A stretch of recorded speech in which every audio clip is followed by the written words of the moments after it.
嗨，各位好，我是就是爱练打字的 Joe， 欢迎大家收看今天这部影片。今天这部影片呢，我们还是来开箱键盘，但是跟以往不一样的是，我们今天终于要来开箱一把我梦寐以求的键盘。让我们来边开箱边聊这键盘吧。让我们来看看这次所买到的键盘。这个键盘呢，依然来自我们的 Keychron。过去呢，我开箱了大概有5把的 Keychron， 从它的 K 系列的 K4、K12 到它的 C 系列的，我买了 C1， 然后买了 V1， 还有 K8 Pro。但是第6把是它最后一个也是最高级的系列，我终于把 Keychron 所有的系列都收齐了。为什么会买 Keychron 呢？就因为其实 Keychron 虽然不是最优秀的，但是它是提供最多种选择的一个品牌。它 K 系列出到 K12， 代表说它有12个不同的配列，没错，就是非常多样性，基本上可以适合大部分人的需求。而且呢，在它这个量产技术键盘里面，它的价位算是最低的，最可以接受的。所以呢，今天就来开箱我一直梦寐以求的全金属键盘，来自 Keychron 的 Q8。然后接下来我们就来边开箱边聊这键盘。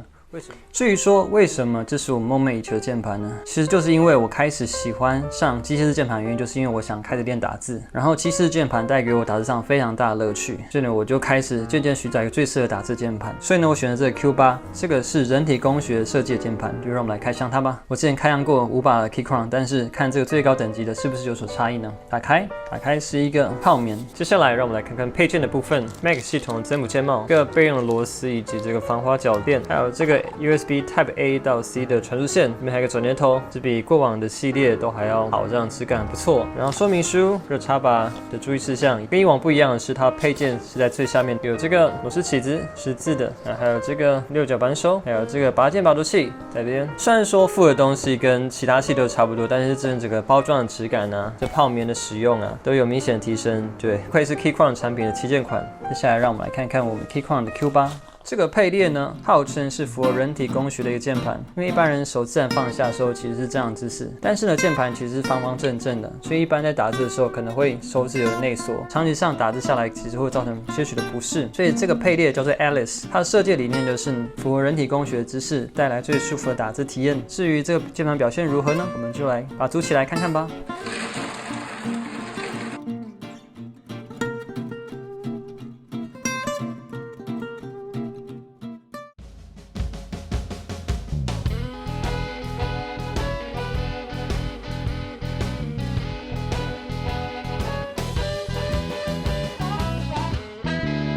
手跟键帽都装上之后就完成了，让我们来听听看它的打字音吧。由于我这买的是2手，然后前面一个卖家都已经改装好了，所以基本上声音非常好，标准的这个雨滴声。我们来听听看它小键的声音吧。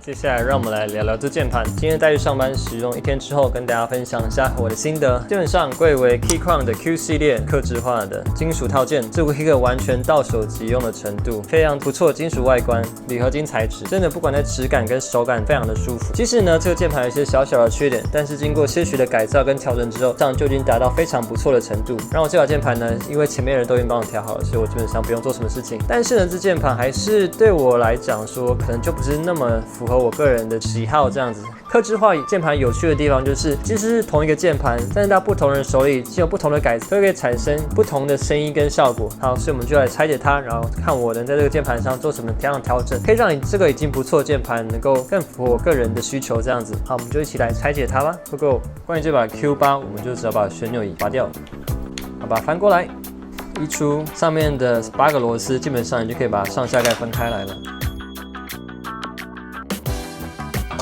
这是我们键盘的底壳，在底壳上有螺丝孔的附近，这边有贴的铁氟龙胶带。因为 Keychron 的 Q 系列，它一般在刚到手的时候会有蛮明显的那个金属共振的声音，所以在螺丝孔附近贴这个能够让它声音能够消除。对，这是最一般的改造。不过这位卖家都帮我做好了，所以让我只能一试。好，接下来就把排线拆掉，可以移除我们的内胆呢。接下来我要把里面这个棉把它换一下，然后呢，这个 PCB 跟定位板后面有螺丝把固定，接下来我们就把它松开来就可以了。好，我们就可以分离我们的 PCB 跟定位板了。一般的时候我真的不建议大家这么做，因为会把轴的针脚弄歪。但是我今天比较懒。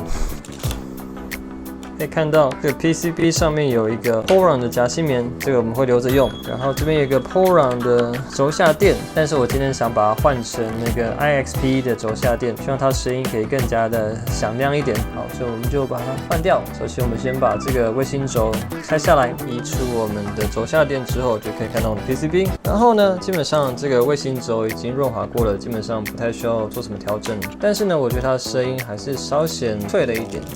所以我准备了这个，就是那个 PCB 卫星轴的垫片，就是把垫在那个甲轴触底的地方，让声音能够厚实一点，把它装上去甲轴的下面。开始。好，下一动，在卫星轴的甲轴垫面都贴上去之后，就可以装卫星轴了。但是呢，这边要注意一件事情，就是一般人最常犯的错就是现在马上要装卫星轴，但事实上呢，要先装的是我们的轴下垫。接下来我们再把卫星轴锁上去就可以了。我们把卫星轴垫面装上去之后，换上了 IXP 轴下垫。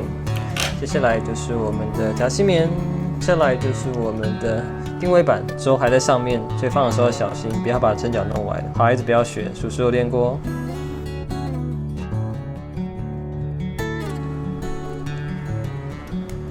好，完成。接下来理应是要把定位板跟 PCB 固定住，但是呢，这次我不想要这么做。第一，我懒；第二，其实借由轴其实固定蛮不错的，因为我觉得如果不装螺丝的话，可以让它稍微软弹一点，我猜啦。然后接下来呢，为了让它的声音能更集中，我决定在后面进行 Tame Up。虽然它声音已经还不错，但是我喜欢它能够响一点，能够更有动感一点，所以我在后面进行 Tame Up， 然后后面贴到2到3层的封箱胶带就可以了。Go go！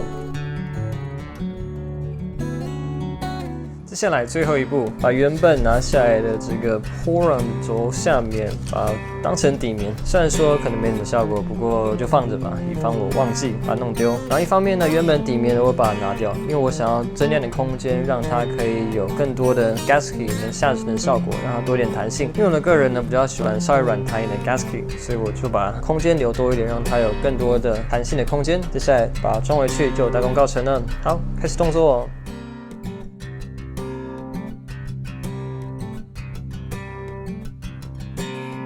接下来，让我们来听听看它的打字音吧。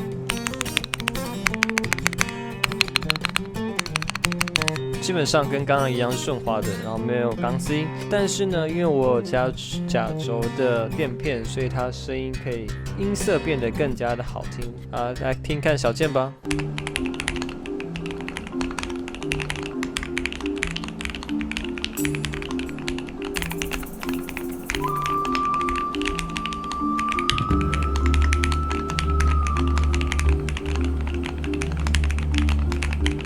经过一番改装之后，这把属于我个人的 Keychron 的 Q8 正式完成了。虽然说我买来的时候这把已经是改装完成，基本上不用做任何的调教，但是呢，我对这键盘有不同的想法，所以我改变了棉的配置，就可以达到比较类似麻将音的效果，因为这是我比较习惯的声音跟手感。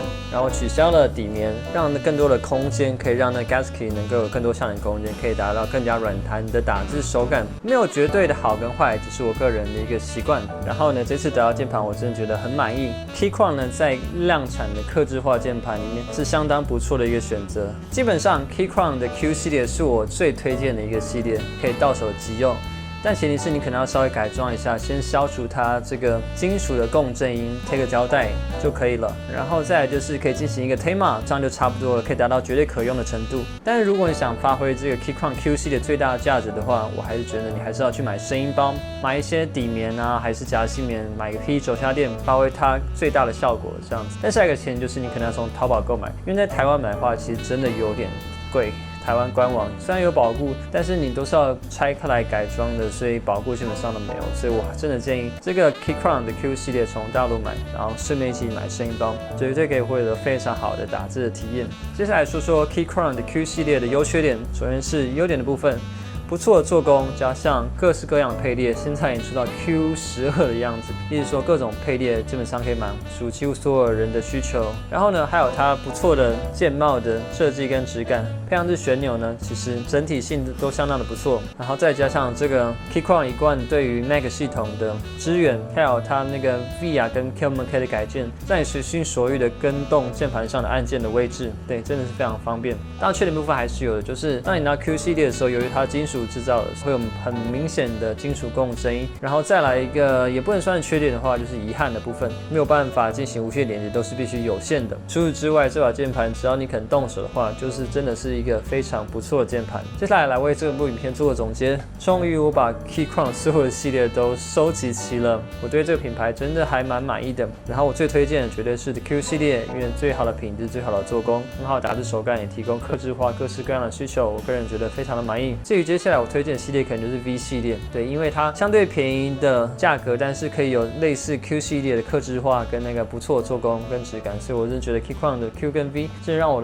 每次用到都非常满意。但唯一最大遗憾就是他们都没有无线。然后呢，这次使用新的 Alice 配列，在上班的时候呢，打字体验还蛮不错的，基本上没有太多的学习时间，不用看键盘，我大概都可以找到按键位在哪里。但是呢，这一天我打字下来发现，当我在长时间使用的时候，我发现我手腕还是有点累，不知道是我姿势不好，还是因为我手机新的配列有点不习惯，所以我肌肉有点酸痛。虽然说这把是号称人体工学键盘，但是还是需要一点时间去练习、去磨合，才有办法真正习惯这个按键。但是会不会达到真正人体工学，是更好的打字体验跟输入速度呢？这就有待时间慢慢的验证。不过目前到现在我还觉得蛮满意的，因为有时候方方正键盘有一些按键真的有一点不太好按这样子，但是这个 Alice 配列让每一个按键都可以放在相对于接近的位置，让你手可以更加舒服、更容易触到你想按的按键。好，今天的影片就到这边，这就是我收集 Keychron 全系列的一个过程。如果有疑问、有想法、有心得，也欢迎在影片下面讨论，或者是如果你对键盘改装有一些疑惑、有一些想法的话，也可以在下面交流。